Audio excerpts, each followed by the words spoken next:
ladies and gentlemen, welcome to DG Podcast. And today we are going to host in English because we have our special guest that she is the assistant manager in reporting department at KPMG.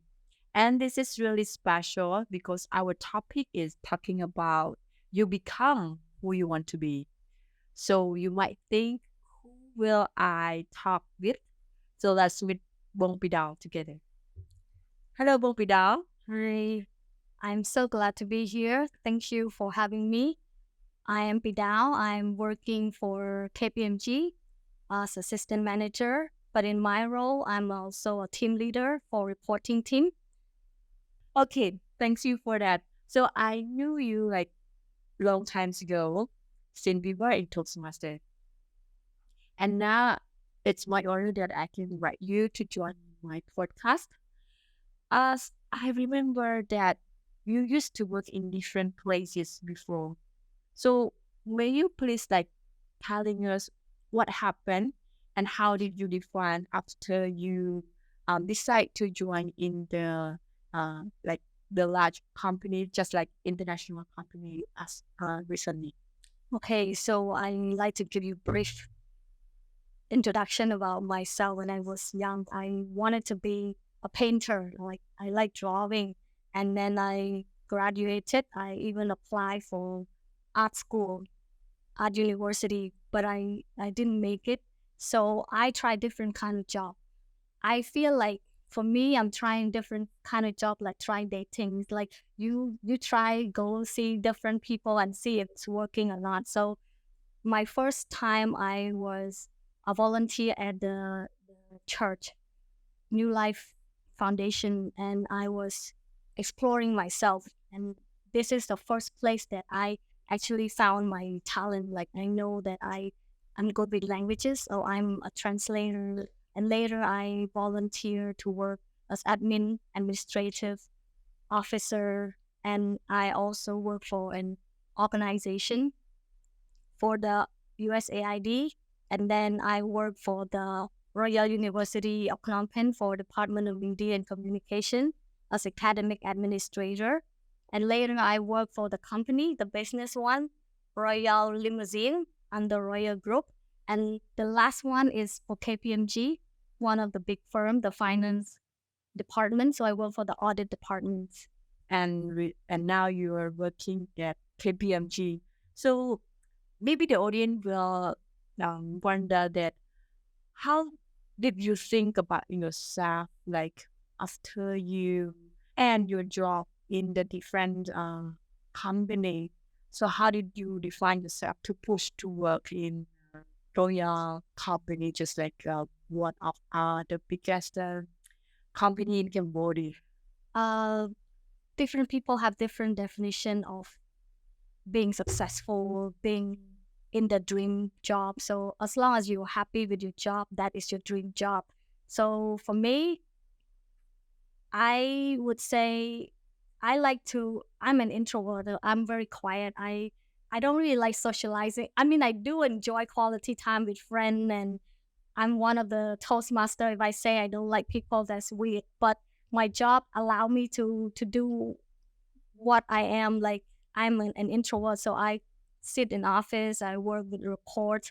I go through financial statement and translate from English to Khmer and go through all the details. So I love my job because it fit my personality, and also it's allow me to practice leadership and management in my team because I lead a team, so I can work with people at the same time. As an introvert, it's allow me to exercise my leadership. So basically, you said that you're an introvert, and other thing that you really comfortable is working in office and checking the report, translate from English to Khmer, from Khmer to English, something like that. So I really wonder that I know a lot of introvert people, but do you think that sometimes is it a challenge for you in communication with people when you are introvert and you work in reporting department in like just audit, just like seeing the numbers?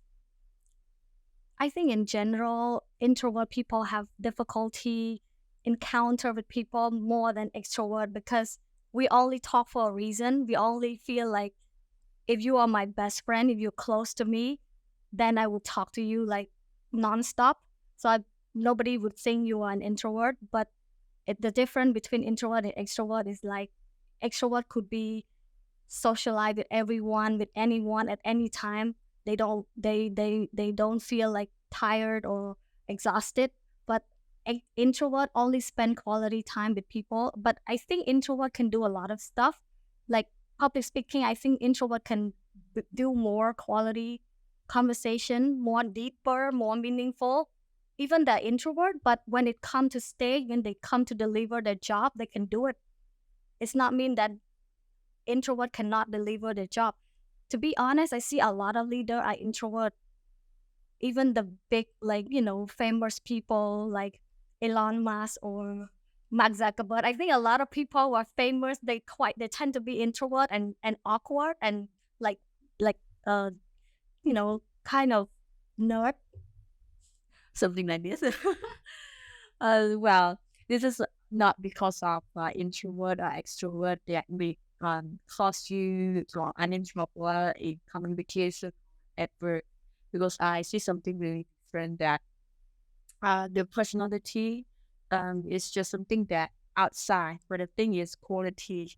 So um, at that time, I would just like to know from you that when you're working in the audit department, just like reporting, so what are the skills that you have in order to make your job done on time with accurate or quality in order to make your department?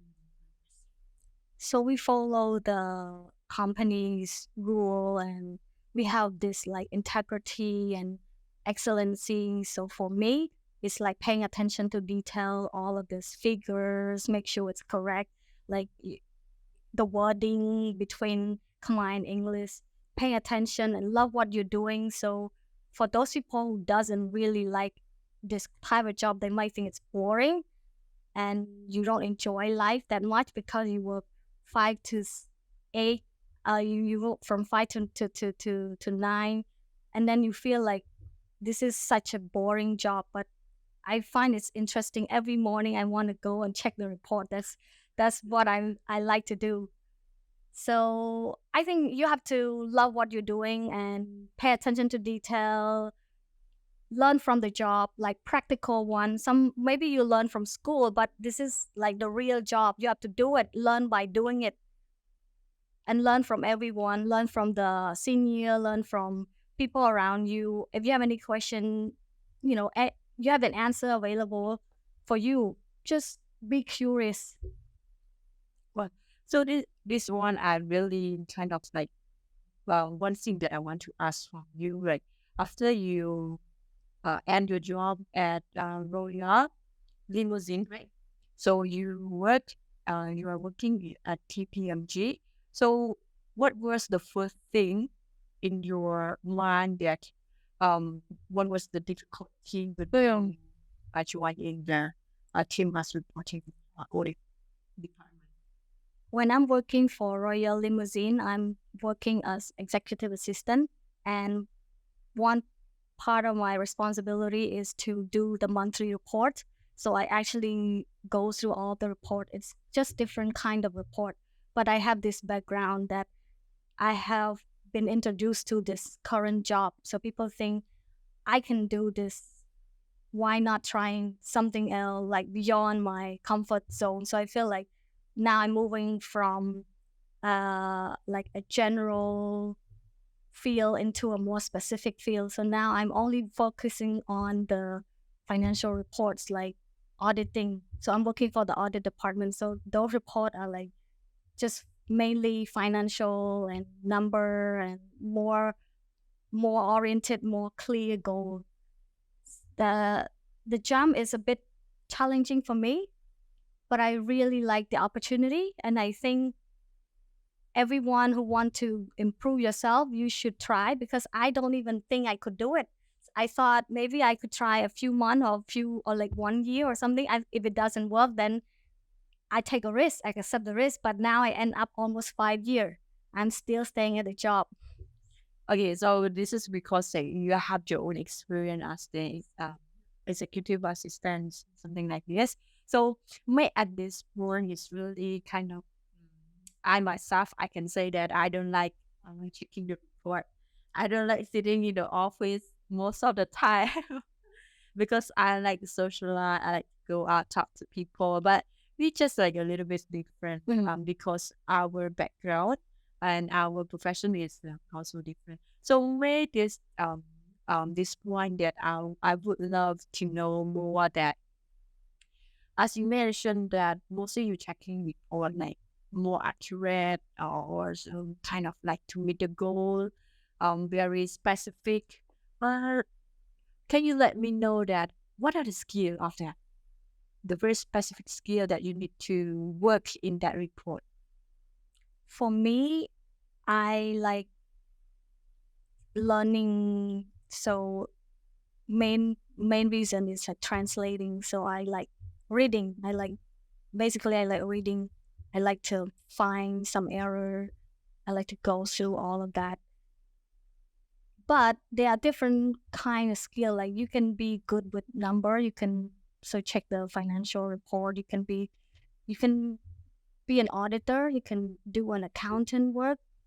But for my role, I think as long as you pay attention to detail, you because I help making sure that the final report is correct.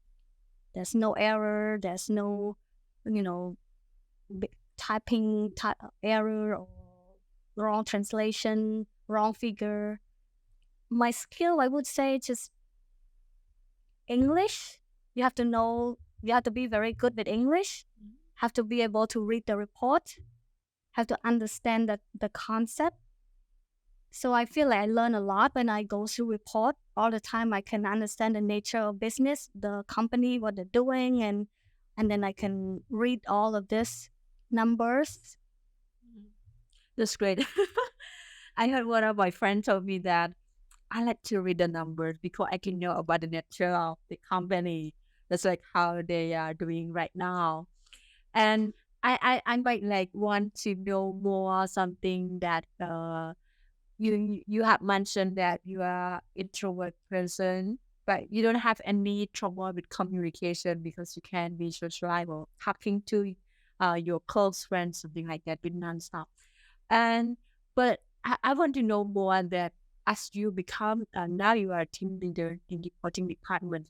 So what are the soft skills that you have in order to lead your team? To be honest, I still don't like communicating that much, but I overcome it.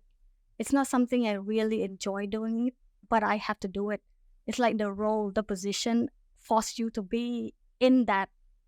And I'm not afraid of doing it, but I don't really enjoy it that much.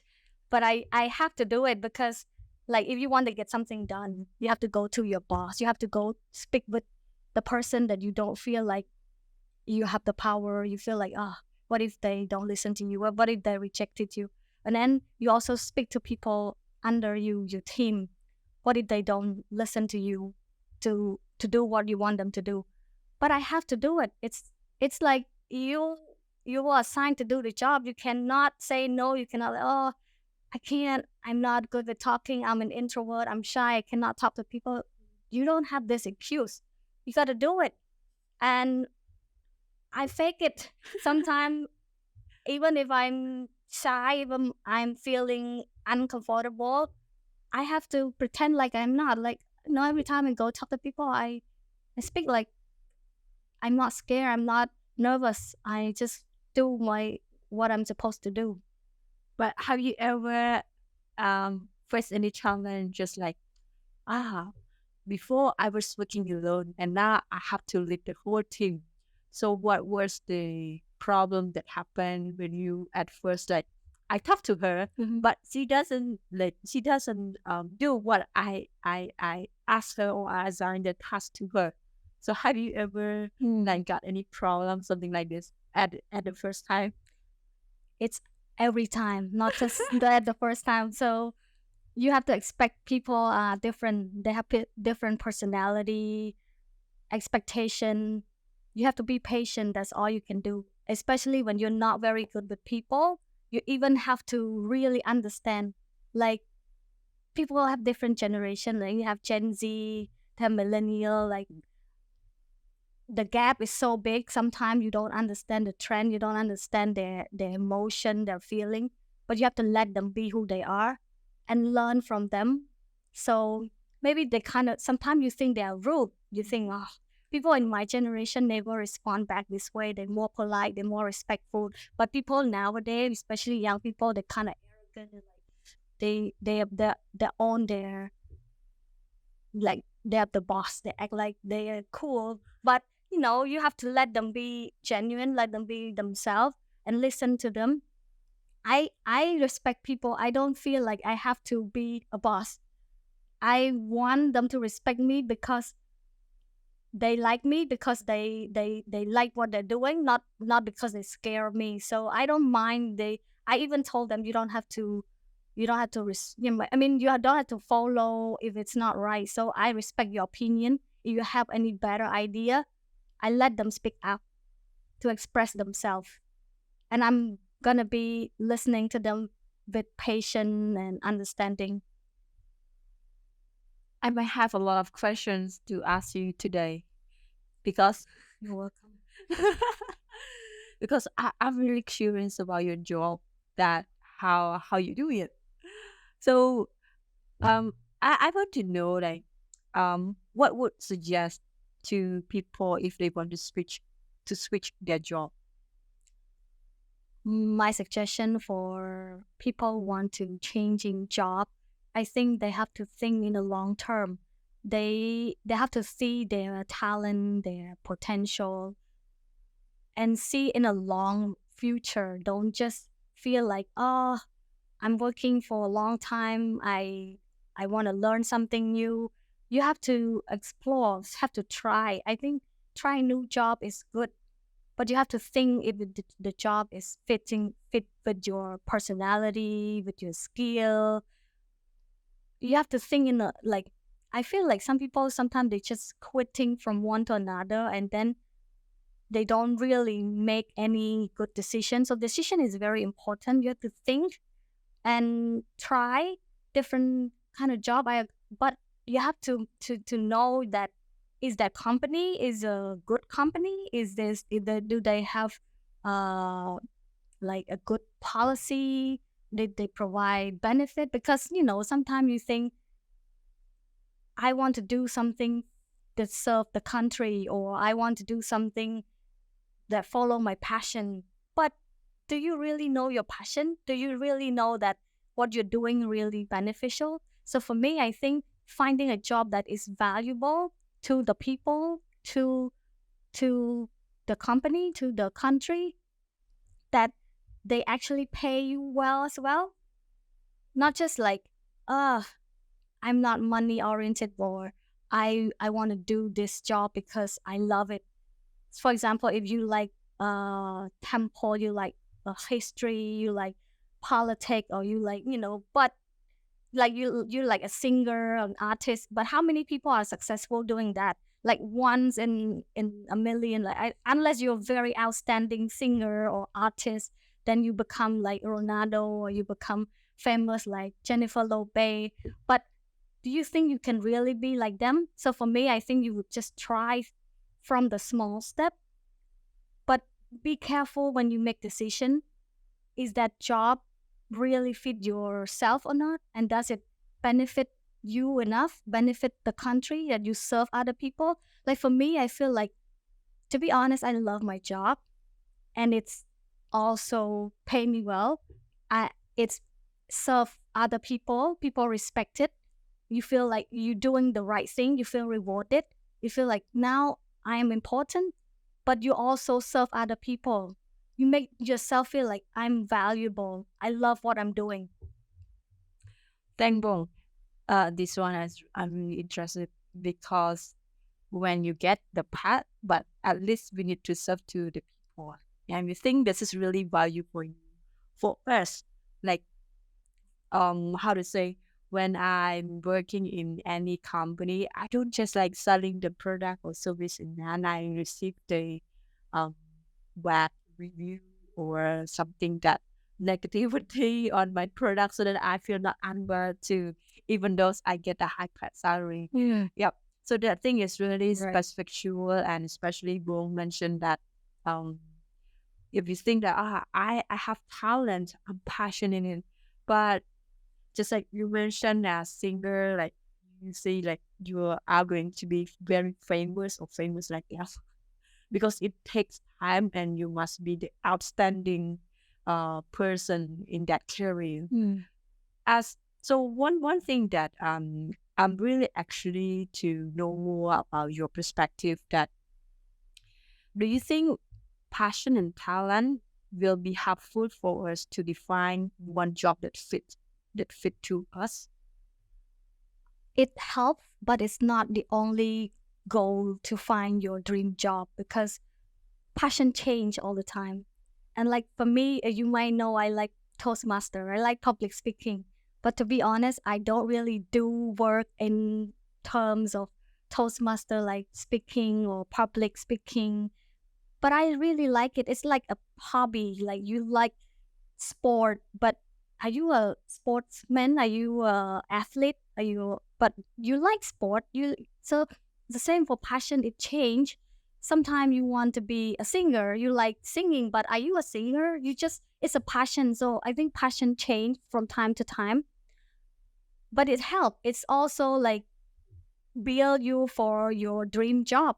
It you can start like, okay, now I like speaking, I like reading, I like communicating. So you can start by looking for a job that fit with this type of a passion that you have. But it's not necessary. For me, I think you don't really need to find a job that really fit your passion, but something that you really like to do. So I don't even know that I want to be a leader or I don't want to be working in like a financial firm. I never dream. I never imagine myself working in that. I like working for people. I like psychology. I like to work in the community. I like social work. I like. I just feel like this more fun, more happy for me. But in reality, I never really get to be. I never really find what I really like or dream about. But I go with the flow. I take what is important, what is valuable, then I can do it well. I can serve other people and I feel rewarded. I feel appreciated when I do it. And like I said, it's not like doing harm to other people. Instead, I add more value. I make sure that it's correct, it's accurate, it's follow rule that, it's showing integrity, excellent in our work. So this make me happy and it lead to finding something that important to you like career job, and it's also lead to passion. So some people they might not like auditing, they might not like finance stuff, they think that's boring, that a lot of complication. But if you start earlier, you can take courses like they have ACCA, they have accounting class, they have you can take these courses, you can even learn online. So you can start by trying first, and then you see the importance of the field. Okay, if I'm learning this major, these classes, if I take more serious, I will be a master. I will become more skillful or specialist. I know like some people they choose their career very earlier, like they go straight to like being a doctor, being an engineer, and then they just start. But for some people, they never really figured out their career job, their dream job. So it's not too late because I thought that unless you have like finance or any degree, then you can do the certain kind of job. But I feel like for some manager, sometimes they don't have the skill, but they learn it. So like they if they don't know enough about financial statement, they can take courses. It's not too late to learn. You can learn by themselves. You can go through internet and everything is available. I would say you don't even go to university now. You can just learn by yourself as long as you feel curious. You feel like now this is important major. I would take these courses. If you want to be a speaker, you can join Toastmaster, right? And if you want to be good an accountant, take accounting classes. It's not too late. Yeah, that's the reason behind of the passion of the skill that you have, and especially like and one thing that I want to um note, and I want to like be, how to say, be curious, willing to ask you for now.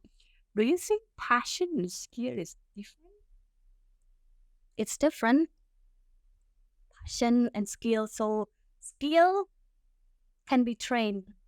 Like I said, if you want to be accountant, maybe you haven't take accounting class, but you have passion to learn. Like I have some people they like number, even they're not studying finance or accounting, but they had their nature is like they love calculation, they love mathematics, they love physics. So they have the tendency to be good at doing those, but they don't have the skill, but they have the passion. So it's easier to go and find the skill when you know what you love, when you know your passion. Some people they just don't have the passion, then it's harder for them to build that skill. So it's quite related. If you know what you love, it's easier to build because skill is not born. You have to learn. It's you have to nurture it. It's not Nate. You done born by becoming a very good accountant or auditor until you go to school and take classes. So this is something you can learn. Skill is something you can learn. But passion sometimes it just you born with it. It's just more nature. Like you like singing even when you were 5 years old, or you like playing football when you were young. You don't learn it, but you just love it. I know you like quite long, since we are in the public speaking club, and I really like your evaluation session. And most of the time I with you, I feel like you are an experienced leader. So I've learned a lot. But right now we in the podcast, I want the audience to learn more from your experience, that how do you build your confidence in your role as a team leader? So like you mentioned, we are fellow Toastmasters. So this is part of the reason why the place where I gain my confidence. And from time to time, you encounter with people from different background. You learn from work, you learn from circle friends. You get more knowledge, you get more experience. You learn a lot about life, about work, about most of the thing, and then you feel like now you are confident because you're not innocent anymore. You're not a kid with no goal, with like confusion. So I would say it's the place where you work, the people you meet, like Toastmaster. Those kind of place allow me to exercise my skill, my work, my communication, that make me feel more confident. Like even at work, like you have to communicate with your boss, you have to communicate with your subordinate, with your colleague, with your peer, and sometimes they demand you to be confident in your role as a leader. Even in general, you should be confident in what you're doing in your job. You have to be clear. If you want to convince people to believe in you, you have to know yourself. You have to be assertive. You have to make people believe in you so you can gain their trust, then gain confidence. But if you like the kind of person who very hesitant in making decision, you kind of like, I'm not sure what I want. I'm not sure if this is correct. I'm not sure if I can do my job. And when you come to meet your boss, or you want to meet people under you and you ask them to do some work, well, they don't see the confidence in you. They don't follow you, and they have no trust in you. this is important as the leader, that you need to build that things inside us, like to be assertive, to be clear, in order to make sure that what people we get from you. I, I want to know one small thing from you there.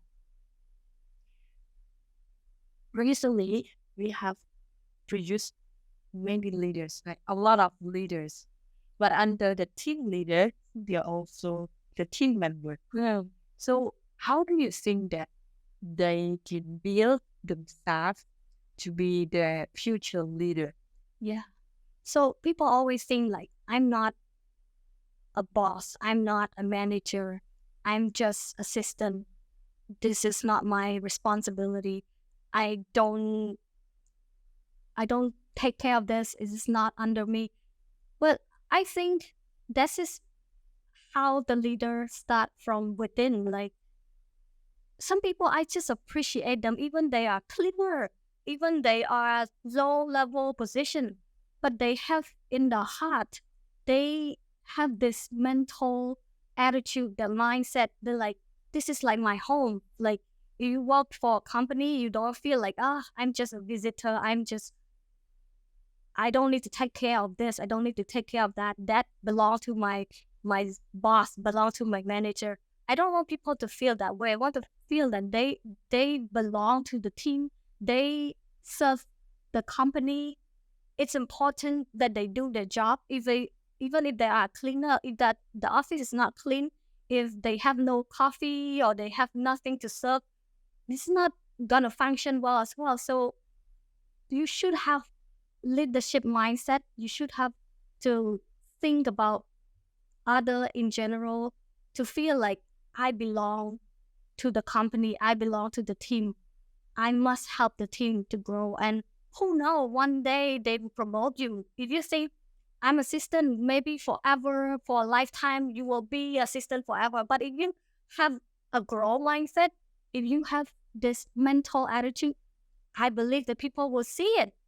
The boss will clearly observe that.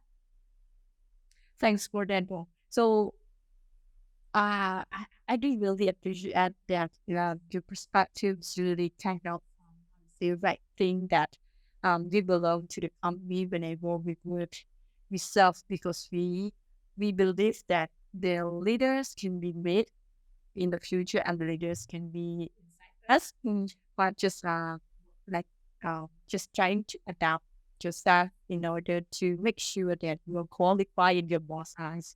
And well, I do really understand that leadership is important inside the team leaders and especially in the company.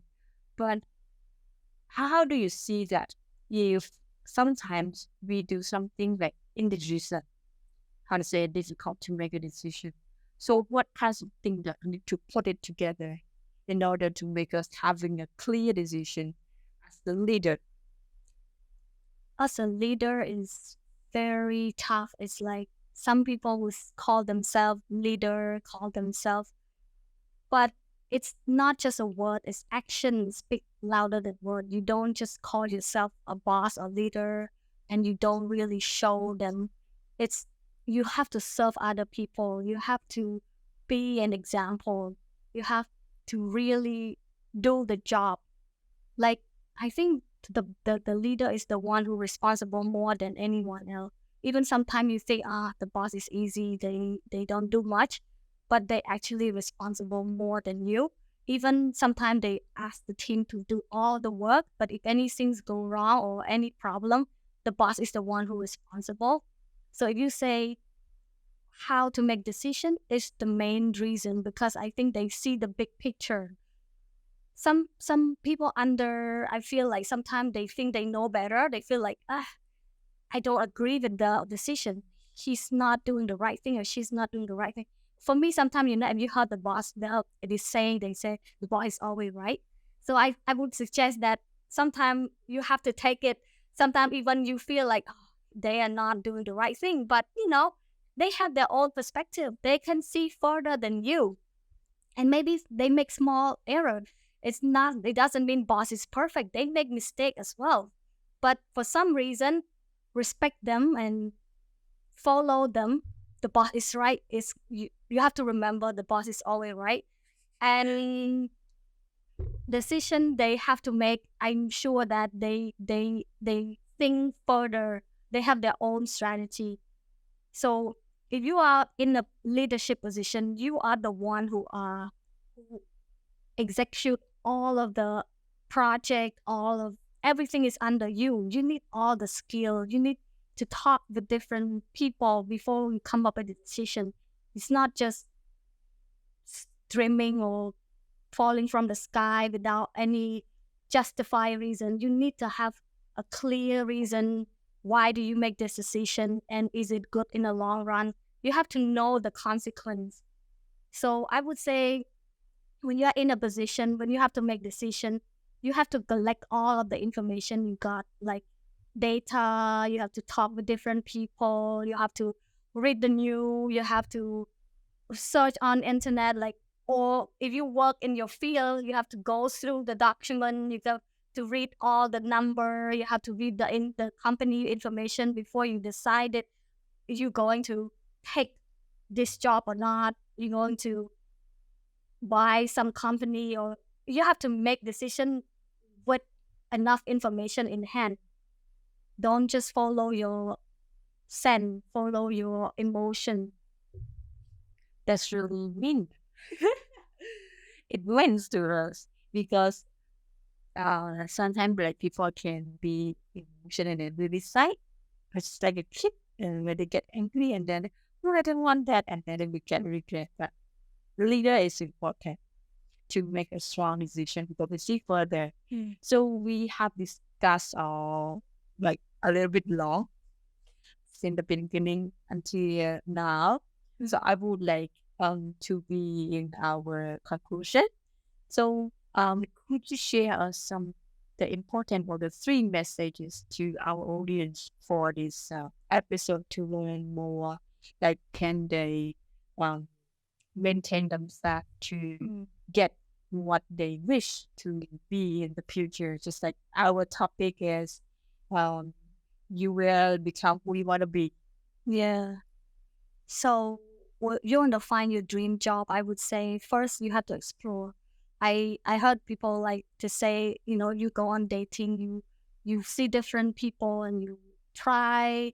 If it doesn't work, you try another one, you talk to another guy or another girl. It's just like when you want to find a job that fits you, I think first you have to try. You have to know, like, you don't be afraid. Maybe you say, this is ridiculous. I would never be able to be an auditor, accountant, teacher, a doctor. But you never know. You have to try different. When you were young, I would suggest you to try, but try with wisdom. Try find a job that you think will benefit you in the long run in the future. Don't just try something that is beyond your ability, your talent and your passion. And like I said, passion can change over time. You can build it. So after you try, you have to maintain it. So now you try and then you find something you think you can do it. You have to maintain. You have to learn more about the job, like practical one, like taking courses, learn from the people, learn from the job. And you have to see that if that work really make me feel valuable, make me feel rewarded. Like if you're doing what you're doing and you feel like people respect it, people appreciate it, and it's also serve you well, then you keep the job. But if you feel like, now I finally find some job that I can do, but I feel like they don't pay me well, or I feel like nobody appreciate for what I'm doing. So sometimes I think your passion, you have to change. You have to be flexible. I don't say that you give up your passion, but sometimes passion doesn't serve your future, because you have bill to pay. You have to pay. If you have loan, you have car loan or house loan, or you're married, you have to support your children. So if you're doing something you love but people doesn't appreciate you, I would say you should it's just a hobby, but you still need to find the actual job that pay you, that respect, that you feel like you're important, and you also contribute to them enough. So, and then so the last one, I would say, after you explore, after you maintain it, and you learn about the job very well, you know, it's how you value your job, because to people, different dream job. Sometimes people, they enjoy being a freelance. They media influencer. Sometimes they just work a few hours per day and they think that's good for them. Then it's work for them, because it's not depend on everyone. It's depend on you. If you think that is my dream job, I'm happy with that, I enjoy working, then keep that job. It's, I wouldn't say, maybe what I'm saying, it worked for me, but doesn't mean it worked for you. You're like, I don't want to work full time. I don't want to do report. It's boring. I don't want to sit in front of a computer. I respect that. It's work for me. It might not work for you. So find a job that work for you as well. Find a job that you feel like you're comfortable doing it and you enjoy doing it, even it's pay you less, but you get more freedom. You get to do what you love. Then do it. Follow your heart. Thanks more for sharing the key three messages to our audience. It's coming to the end of our podcast. And thank you so much, Bong Fidel, for sharing your experience regarding the real practical of your life as the employee that work in different companies. So it's coming to the end, and thank you so much, everyone, for paying attention to watch this episode. And I believe that people, like everyone, will learn more about our episode, and we will coming back and see you for the next episode. Thank you, and to briefly.